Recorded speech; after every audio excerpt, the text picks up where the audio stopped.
À tous. Le refus de 2 services ambulanciers de transférer l'hôpital un accidenté de la route pourrait être à l'origine de sa mort. Alain Laforêt, la famille de la victime, a vécu des heures très difficiles aujourd'hui. Oui, surtout, Richard, que c'était les obsèques du jeune Marc-Olivier Chaillé, 14 ans, qui est décédé à la suite d'un accident de la route qui est survenu jeudi dernier. Mais ce que la famille n'arrive pas à comprendre, c'est comment se fait-il que 2 services ambulanciers ont mis 50 minutes avant d'effectuer le transfert de leur enfant. C'est fâchant. Tu peux pas accepter ça. Il s'est battu toute la journée pour vivre. La famille Chaillé vit des moments difficiles. Jeudi dernier, leur fils de 14 ans, Marc-Olivier, est happé par une camionnette.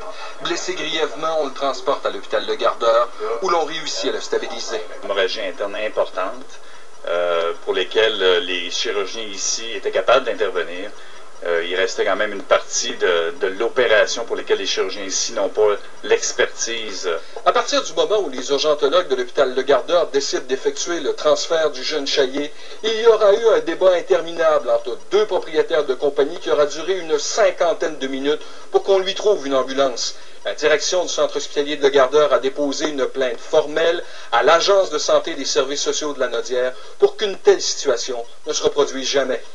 Idéalement, c'est de répondre en fait dans les 15 minutes dès que nous on demande des transferts pour ce genre de situation-là. La famille a été témoin de la scène dans le stationnement de l'hôpital. Là, j'ai été voir Lorraine, j'ai dit à Lorraine, est-ce que c'est ces messieurs-là qui savent qu'ils vont transférer mon gars de Sainte-Justine? Elle me dit oui, mais inquiète-toi pas, ils savent parce qu'ils veulent s'en aller avec ton garçon, le dispatcher en haut, le plus haut, ils veulent pas qu'il décolle parce que ça prend un overtime. La direction des services préhospitaliers Laurentides de la Nodière, l'une des 2 compagnies impliquées, a ouvert une enquête. Je veux être sûr de bien comprendre ce qui s'est passé avant de prendre des actions s'il y a lieu. Selon ce qu'on a pu apprendre, le répartiteur des services préhospitaliers Laurentides de la Nodière aurait refusé d'affecter des ambulanciers en temps supplémentaire pour effectuer le transport vers Sainte-Justine.